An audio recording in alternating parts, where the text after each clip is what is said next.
Greetings, everyone. This is Eric Brown, MOBO-Media, MOBO-Media. Hey, I'm heading up to Fort Worth, my hometown, take care of some things with family members up there, and go see people I hadn't seen in a while. One thing I want to do before I go any further is thank you for those who have subscribed to me. You're going to start seeing more commentary from me and get to know me a lot more. I've just had a lot of issues that have come up, and I had a plan, but like they say, a good plan is always a no plan sometimes. So my plan just didn't pan out the way I wanted because I had some physical ailments and things like that to overcome, but I'm back in the saddle again, so you hear a lot of commentary. So I'm on the way to Ford now, and I thought I'd get on here and give my 2 cents or just weigh in on this whole deal about a young man, a young black kid. I think he was 16, 17 years old, I think. I'm certain. But he stabbed a young white kid during a track meet up in Fort Worth, in Frisco, I believe. And I think the city is in Frisco where track meet was held, and that's where the schools are. So when I first heard about this, the first thing I heard was, you know, a black kid stabbed a white guy and white kid. And the other thing I immediately heard the first time I heard of it was the white guy grabbed the black kid. That's the first thing I heard. I'm not weighing on one side or the other. I'm just telling you this is what's out there. And the first thing that comes to mind is self-defense immediately. So I had a family member text me and ask me what I thought about that whole thing going on up there with the kid stabbing and killing the other young man who was a twin. You know, the young black kid stabbed a twin brother, 2 brothers. He stabbed one of them. They were both there at the track meet. And the story, from what I understand, is, you know, they were at the track meet. The young black kid is a track. He's a track. He runs track. You know what I'm saying? So he's a competitor. For what I understand, the 2 twins were not track competitors. They were just there, I guess, checking out the game. So you had different schools at the game, and from what I understand, the young black kid came over to the other school's side, which is normal. I mean, back in the day, we all go to each other's side. You know what I'm saying? That's what was cool about going to those meets and basketball games and football games, because you got to see what the other schools are doing. You got to see new faces, different things like that. But he had friends that actually went to, I think, the same school as the white twins went to. And that's not unnormal, because in track, you get to know everybody in the district and, you know, all this type of stuff. And, you know, track folks know track folks, football folks know football folks. That's the way it is, man. So as the story goes, from what I understand, he went over there into the tent of the opposing school, just went over there. And I guess one of the twins saw him and didn't like him being over there and told him he's not supposed to be under that tent and get out from under the tent. So the black kid, I think probably told him, hey, I can be if I want to be. I can be. What's the problem with being here, you know? So the white kid proceeds to say, no, you better get up out of here. You better get out of this tent, or something like that. And this is all hearsay. This is not from me. I'm just what I'm reading, put together. The black kid then proceeds, he had a bag. He proceeds to put his hand in the bag and said something like, you touch me and see what's going to happen. You know, because apparently he felt the guy was being aggressive. The white kid was being aggressive. And from what I understand, the white kid, he did what the black kid wanted him not to do, and he put his hands on him. You know, I don't know if he manhandled him or what have you, but, you know, stories I'm hearing is that he pulled the kid's backpack off and got his cell phone and threw it on the ground and smashed it. And so there was more to the story than just him just stabbing this kid.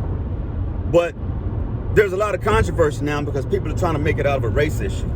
I honestly doubt it's a race issue. I think it was, I don't think that kid woke up that morning, decided to put a knife in his bag and go and kill somebody. I think he probably carried the knife sometime.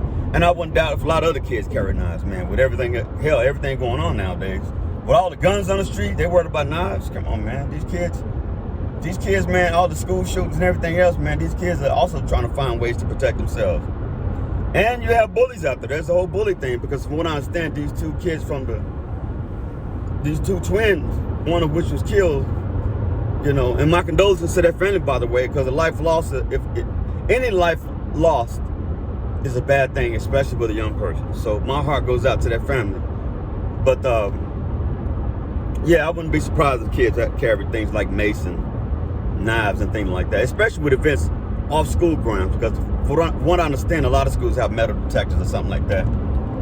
But yeah, I guess the white kid, he was aggressive, went and grabbed the black kid and tried to get him out of the tent, I guess. He put his hands on him. So the black kid quickly just popped him one time in the chest with a knife. And it was a clean, quick boom, and a knife. It's so fast that the twin brother said he didn't even see it. And so that was a fatal wound. He died within minutes, man, within minutes. And I guess when the police came and everything, police, was saying something to the kid, and I guess the police kept referencing, you allegedly stabbed him. He said, no, I didn't allegedly stab him, I did it. He said, I did it. And from what I understand, he also was remorseful because is the guy okay? Wanted to make sure he was okay. Now, I saw for myself last night where the media is trying to portray this kid as some villain or something like that. I saw that for myself. This black kid, man, was a 4.0 student. He's a track athlete.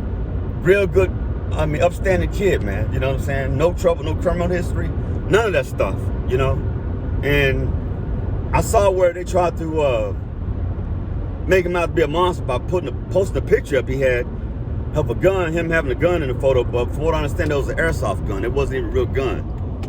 And they were saying that proves that he had violent tendencies and all this type of stuff. Well, guess what? Then someone posted a picture of the two white kids. And this sitting there would look like AR-15s, hunting rifles, whatever, man. Geared up. So, come on, man. I hate the games that the media play and try to, paint personalities the way they want to, but it's disgusting. But you got to look at the facts, because I'm going to tell you right now,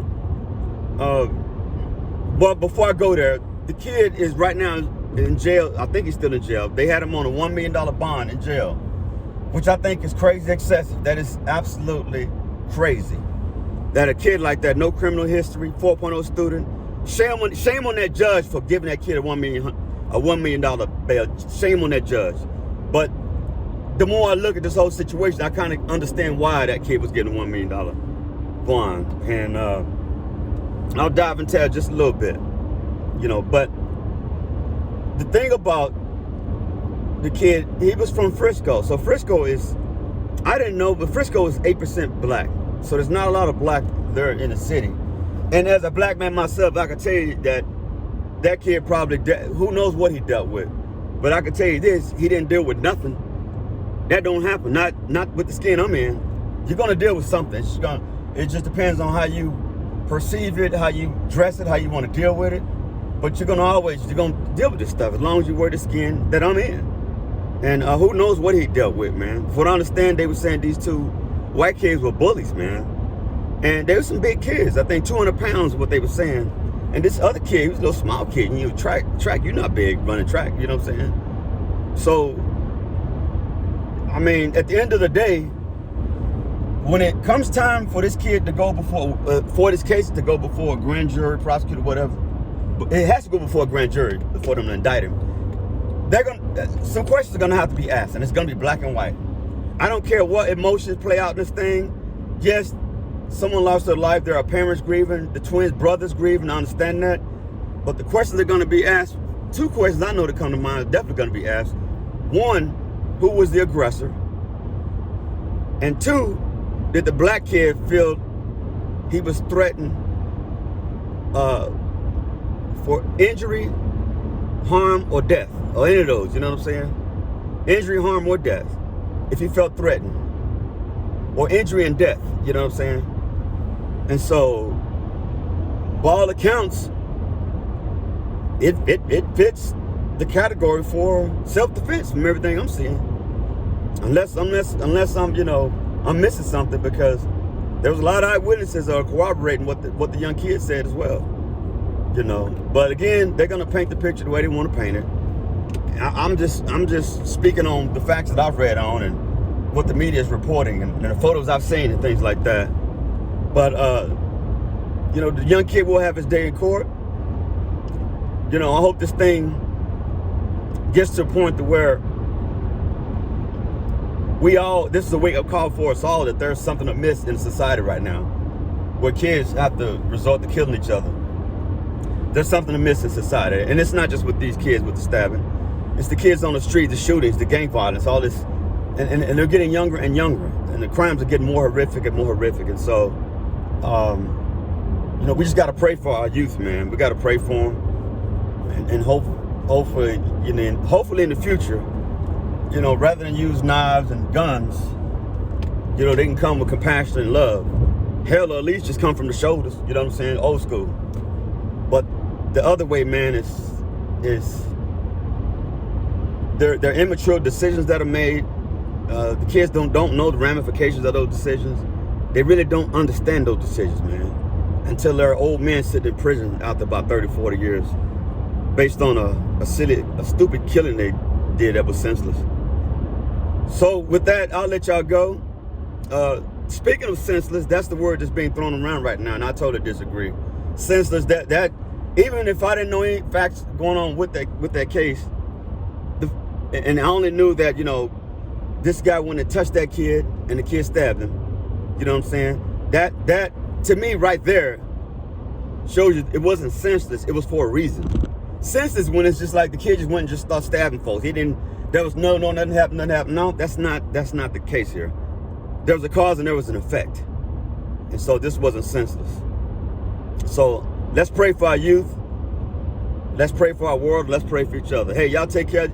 And once again, this is Eric Brown, MOBO-Media. I'm out.